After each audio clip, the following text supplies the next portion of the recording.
Salve nerds, galera! No vídeo de hoje, One Piece, teorias, dúvidas e curiosidades. E no vídeo de hoje nós vamos falar sobre as histórias de capa do Enel, conhecidas como Grandes Operações Espaciais de Enel. Pois é, essa história de capa aconteceu entre os capítulos 428 e 474 do mangá. E nós tivemos aqui basicamente a continuação da história do Enel, desde os acontecimentos de Skypiea, e tem muita coisa interessante que acontece aqui. Coisas assim que a gente tá duvidando até hoje que vai chegar no One Piece, mas sei lá, tem uma fezinha aí de que vai rolar, cara. Eu acho que vai ter Enel em algum momento de One Piece mais pra frente. E muitas respostas também, porque isso aqui levanta muito mais dúvidas do que respostas, sinceramente. Muita teoria, com certeza. Isso aí não tem dúvidas. Muita teoria levantada com essas histórias de capa aqui. Eu não vou poder botar as histórias de capa aqui como imagens, tá? No vídeo, por questão de direito autoral e tal, é negócio do mangá. Mas se você, na fandom, tem todas as imagens lá, tá? Você pode encontrar lá na fandom de One Piece, principalmente em inglês, que é o que eu tô acompanhando aqui. Tem todas as imagens lá, tá bom? Então, sem maiores enrolações, vamos embora pro vídeo. Vamos começar então falando primeiramente sobre a chegada do Enel lá na Lua. Ele conseguiu chegar na Lua com aquela embarcação, né, com a Arc Max que ele tem, e ele encontrou finalmente o seu verdadeiro Varf, né? Até que ele descobre ali que a Lua é um tanto inóspita, embora ele ainda consiga respirar de boa, né? Ou seja, a Lua é no mínimo habitável. E ele encontra ali um robozinho, que é o Spicey. Ele tenta ali lutar contra o robô, ele usa sua eletricidade contra o robô, só que em vez de destruir a máquina, ele acaba revigorando o robô, ele acaba recarregando as baterias. E esse robozinho, o Spicey, ele tem ali alguns companheiros caídos no chão, que é o Macro, o Galaxy e o Cosmo. Esses robôs, eles estão ali já faz algum tempo, né? O Enel não consegue saber ali exatamente o que está acontecendo. Ele não se importa, essa aqui é a verdade, né? Ele fica até decepcionado de não conseguir destruir o Spicey. E acontece que enquanto ele está refletindo ali os acontecimentos, acontece que me aparece um pirata espacial. É isso mesmo, aparece um pirata espacial e empala o Spicey pelas costas. Vale mencionar que o Enel aparece um tanto surpreso nessa cena aqui, ou seja, essa raposa conseguiu passar pelo mantra do Enel, o que é muita coisa, pelo que a gente vê lá em Skypiea. Depois a raposa tenta atacar o Enel com a sua lança, o que eu não preciso dizer que não foi uma boa ideia, né? F. E acontece então que ocorre uma explosão em outra região da Lua, e ele decide então ir até esse lugar, descobre que está tendo uma operação ali, parece que esses piratas estão tentando ali, vai explodir partes da Lua procurando tesouros, o que deixa o Enel pistola, né? Você não vai destruir a minha terra, né? Você não vai destruir a minha nova casa, com certeza, isso é sacanagem. Enquanto o Enel tá lá dando uma coça no que restou dos piratas espaciais, a gente tem um flashback do robozinho, do Spicey, que vale mencionar que ele é muito parecido com o Chopper, fisicamente falando, naquela versão mais fofinha do Chopper. E também ele tem um bigode, né? Ele tem esse bigodinho aí. É muito importante gravar esse formato do robô e o bigode, tá? Nós temos então um flashback, onde nós vemos aí ele e os outros robôs acompanhados de um doutor, que é o Dr. Tsukimi. Esse cara, ele vive na ilha Karakuri, a mesma ilha em que o Vegapunk, dito ali como tendo sua origem, e também é a ilha onde o Frank pesquisou durante anos a tecnologia do Vegapunk, tá? Então ele vivia nessa ilha. E ele tava ali com esses robozinhos que também tem esse bigode enfim, é o mesmo formato parecido com o do Chopper. E acontece que ele tava ali na varanda comendo uns bolinhos e tal. Acontece que teve uma explosão na Lua, uma grande explosão na Lua.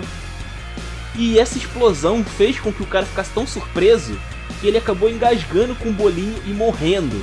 E aí depois que os robôs enterram esse Dr. Tsukimi, eles decidem ir para a Lua averiguar o que foi que causou essa explosão que matou o doutor. E eles vão até a Lua, olha só, eles vão até a Lua usando balões, cara. Isso é muito bizarro, eles usam balões ali para chegar na Lua. Então é relativamente fácil de chegar na Lua. Essa é a conclusão que a gente chega, né, com essa história toda aí do One Piece. Mas ok, chegando lá, eles acabam encontrando esses piratas espaciais e o capitão deles, que era aquela raposa. Eles tentam lutar contra essa raposa, não conseguem, são derrotados. Não sabemos há quanto tempo foi isso. O que a gente sabe é que o Enel acaba chegando algum tempo depois e recarregando o Spice. Ok, depois a gente volta então para o que está acontecendo agora. O Enel já destruiu o que restava ali dos piratas espaciais. E no meio desse ato de destruição dele, ele acabou encontrando uma fenda na Lua e ele decide entrar lá. O robozinho acaba acompanhando ele, o Spice, carregando os amigos nas costas. Não que o Enel se importe com isso, mas é bom deixar bem claro aqui essa cena.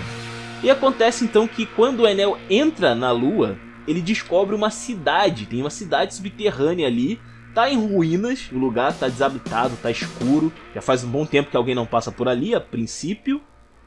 E o Enel então decide usar a sua eletricidade para poder iluminar o local. Só que, em vez disso, ele acaba iluminando, ativando a energia do local inteiro.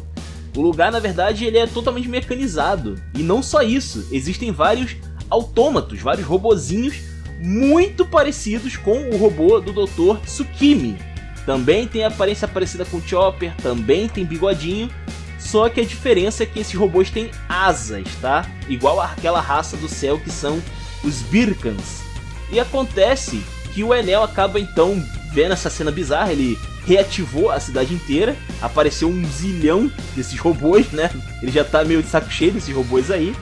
Mas as cenas seguintes são muito interessantes. O Enel ele tá de frente para um mural e acontece que ele tá vendo que parece ser uma história passada, né? A história antiga do povo que estava na Lua. E eles realmente tinham asas, eram aparentemente descendentes dos Birkans, né? E por alguma razão eles deixaram a Lua e deixaram esses robôs para trás. Eles desceram para a Terra por alguma razão desconhecida. A gente não tem ideia do porquê que eles desceram, mas a gente sabe que eles desceram porque o povo do céu tá lá. Então, né, a gente sabe que em algum momento isso aconteceu. Então o Enel decide ficar nessa cidade e ele decide reativar os robôs restantes. E ele controla agora essa cidade na Lua, né? E ele descobriu, ele acabou ficando com seu verdadeiro Varf, né? Muito bizarra essa história, tá? Tem muito espaço para teorias, na moral. É uma história que, tipo assim, ela não responde muito, mas ela definitivamente te deixa com muito mais perguntas. Mas muito mais perguntas mesmo. Primeiro, por que esses robôs são parecidos com os robôs do Dr. Tsukimi, que estava na Terra? Vale ressaltar que a ilha Karakuri é uma ilha conhecida por ser muito avançada tecnologicamente, né? Tanto que é o berço de um gênio da ciência que é o Vegapunk. Pelo menos um gênio da ciência de One Piece. E assim, me dá a entender, pela estética desses robôs da Terra, que eles parecem ser frutos de uma tecnologia que os humanos reaprenderam, que veio desse povo aí do céu. Parece muito que os humanos têm acesso a essa tecnologia, pelo menos nessa ilha, tá bom? Também vale citar aqui que, poxa, a única diferença entre esses robôs que estão na Lua e os que estão na Terra é aquela asa, né? Provavelmente porque os Birkans queriam transformar os robôs ali em algo mais parecido com eles, né? Então eles colocaram ali umas asinhas. Ou talvez tenha alguma função de batalha que a gente não conhece. Mas ok. Também dá a entender de que esse povo que veio para a Terra, eles podem muito bem ser, isso aqui é teoria, tá? Muito bem ser aquele povo antigo que foi derrotado, né, naquele século perdido. E que a tecnologia que eles tinham foi usurpada pelos humanos.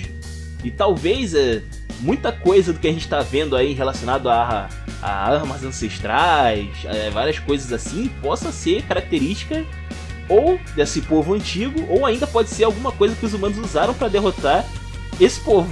Pode ser também, pode ser um dos dois lados aí da história, tá? O negócio de Pluton, Urano, Poseidon, isso aí pode ser tecnologia deles ou tecnologia dos humanos da época, que a gente não sabe o que acontece aí, que um monte de reino se juntou para conseguir derrubar esse povo antigo, né? Mas a gente sabe que ocorreu. A gente não sabe como eles fizeram isso, mas eles deram um jeito. Isso também pode ter desencadeado aquela treta lá atrás, lá naquela história do Shibek. Pode ser que tenha alguma coisa envolvendo essa tecnologia dos antigos que fez com que os Tenryobitos fossem para aquela ilha de God Valley, né? Porque é muito estranho todos eles estarem reunidos em uma ilha muito aleatória, tá ligado? Essa ilha tem que ter alguma coisa de especial, não é possível. Tinham vários Tenryubitos ali de graça, não faz muito sentido. Ok? Ok. E também vale mencionar aqui que o Enel, vamos lá, vamos ver o que aconteceu com o Enel no final da história. Como eu disse, ele, ao contrário de outros vilões, ele atingiu plenamente os seus objetivos, que era chegar na Lua, né, e repatriarcar o verdadeiro Varf, né, como ele chama. E acontece que ele fez isso. Ele está na Lua, ele tem um exército de autômatos, ele tem um povo basicamente de autômatos, e ele vai ter que usar isso em algum momento, né? Você não tem essa, vamos dizer assim, você não deixa essa ponta na história se você não vai usar. Fala sério, o cara tem um exército, você acha que o exército dele vai servir pra quê? Pra guerrear, obviamente. Então a gente deve sim ter mais Enel na história em algum momento de One Piece. Eu não sei em que ponto, pelo que tá acontecendo em Wano, eu diria que existe grande chance de que seja logo na sequência de Wano, faz sentido, né? Até porque o Wano tem uma cultura de povo descendo do céu e caramba, em barcos voadores, então existe essa parada aí também. Também é interessante perceber que, cara, o Enel, ele é incrível, né, cara? Ele é incrível. O cara, ele foi um dos maiores vilões de One Piece, né, em questão de poder bruto.